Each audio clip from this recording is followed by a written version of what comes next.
wala mauludun ala walidih. Jangan menzalimi, membuat jenayah oleh seorang anak kepada ayahnya, kepada ibunya. Baik. Dia keadaan dia, Muhammad SAW.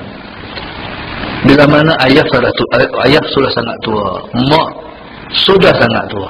Ketika itu anak bekerja, membiayai menyara ayah hukumnya wajib, menyara mak hukumnya wajib. Seperti mana kita sebelum anak kita ada kekuatan untuk bekerja, kita menyara mereka hidup betul hukumnya wajib, maka demikian hukumnya bila mana ayah mak sudah sangat tua, tak boleh kerja apa, pencen pun tak ada, kalau orang kampung. Jadi Allah SWT memberi biayaan dan syarat hukumnya wajib. Qala wa inna syaitan qad ya'isa min an yu'bada fi baladikum hadhihi abadan. Kata Rasulullah SAW, syaitan telah pun kecewa untuk mengkufurkan kamu di negeri ini. Maknanya tuan-tuan, Allah SWT itu bukti kata orang Mekah mereka tidak akan kafir sampai kiamat. Orang Mekah ni, Allah SWT sama ada orang Mekah asal ataupun orang mati di Mekah, itu kata ulama min ahlil jannah. Itu hebatnya. Sebab bukan seseorang tu boleh mati di sana melainkan dia layak untuk menerima anugerah, ditempatkan, dimakamkan di tanah suci Mekah. Baik. Tapi kalau tak layak, dia nak minta, tak dapat. Tapi sunat tu tak minta mati Mekah tu sunat tu. Boleh minta. Boleh minta. Baik. Kita boleh minta mati di tempat yang mulia pada hari yang mulia. Boleh. Tapi orang tak mau buat pula. Sebab dia kata buat apa-apa. Dia buat baca Yasin. Sebab dia nak balik mati di rumah dia. Satu orang tuan-tuan. Hati orang ni dia kena mati Mekah. Dia khalifah haji ni. Orang panggil apa? Bawa haji pergi Mekah. Orang pergi Mekah. Pergi umrah, pergi haji. Dia bawa. Dia kalau panggil, kalau orang panggil dia, anak jemaah nak pergi Mekah, panggil dia buat Yasin, dia bismillah elok tu, dia kata kita minta mati di Mekah. Tu rumah tu ini kecil pula. Aku nak mati di rumah aku, dia minta mati di Mekah. Susah hati dia orang tu. Baik. Jadi bila minta mati di Mekah, hukumnya apa? Hukumnya sunat. Baik. Jadi Allah SWT Muhammad, makna apa tentang hadis kata ulama, bahwasanya orang Mekah mereka tidak akan kufur sampai kiamat. Hebatnya Mekah bahkan Madinah, negeri ini tidak boleh dimasuki oleh Dajjal pada hari kiamat, pada hari sampai dengan kiamat. Tempat lain semua dijejaki oleh Dajjal. Dajjal ni makna apa? Dajjal ni maknanya kazab, pembohong. Kata satu pendapat. Pendapat yang lain, Dajjal makna apa? Banyak jalan. Jalan sungguh. Dia mai semua tempat, pergi ke semua tempat. Kampung kita ada pergi, kampung suami kita dia sampai, semua sampai. Tempat anak kita mengaji pun ada mai. Semua ada pergi. Cuma tempat yang dia tak boleh masuk ialah Mekah dan Madinah saja. Baik.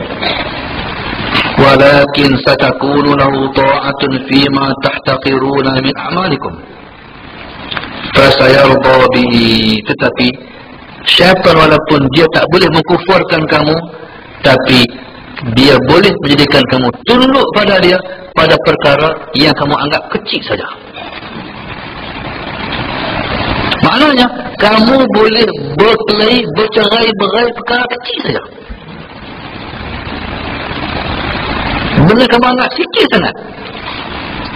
Apa dia? Kawan tu serah duit pada kamu sepatut 100, tapi tak cukup RM1 dia. boleh berkeli dengan kawan tu, boleh berbunuh-bunuh dengan kawan tu. Itu maknanya cara syaitan untuk melaga-lagakan di antara seseorang dengan seseorang. Baik, dia syaitan ni, Allahumma salli ala sayyidina Muhammad, dia alim, dia tahu macam mana cara nak merosakkan manusia, sebab tu kerja dia. Baik, kalau orang alim, cara alim.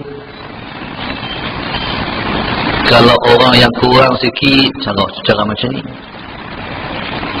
Dia tahu.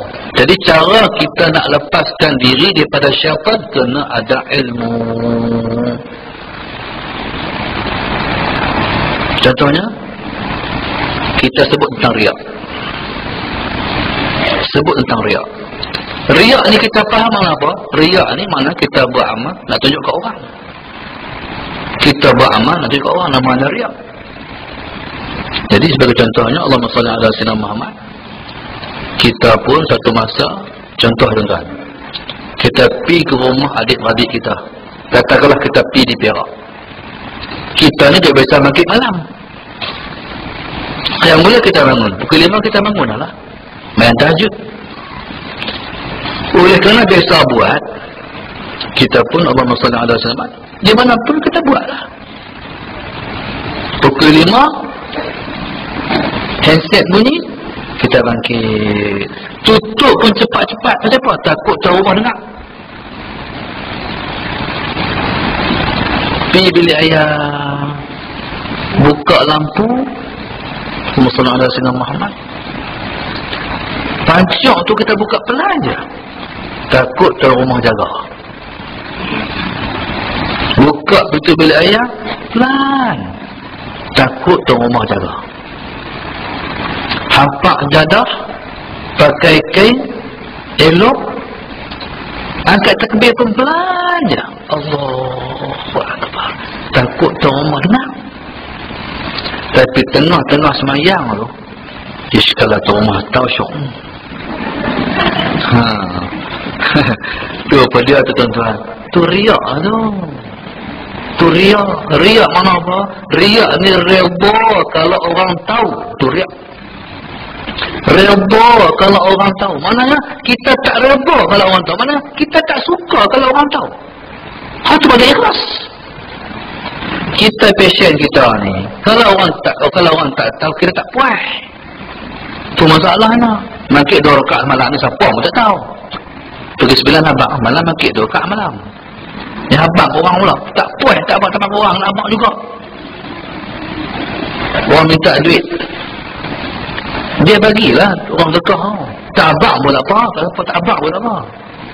Balik-balik rumah, tadi ada orang minta duit, tu bagi 50 ringgit, nak abang juga. Tak puas hati. Baik, jadi syaitan dia tahu. Kalau kita Rasulullah SAW Muhammad tak ada ilmu, orang tak ada ilmu lah yang paling seronok dipermain-mainkan, diperkotak-katik oleh syaitan. Tapi orang alim susah untuk ditembusi oleh syaitan. Bahkan Allah SAW kata, tengok tu cerita 2 ekor syaitan nak masuk masjid.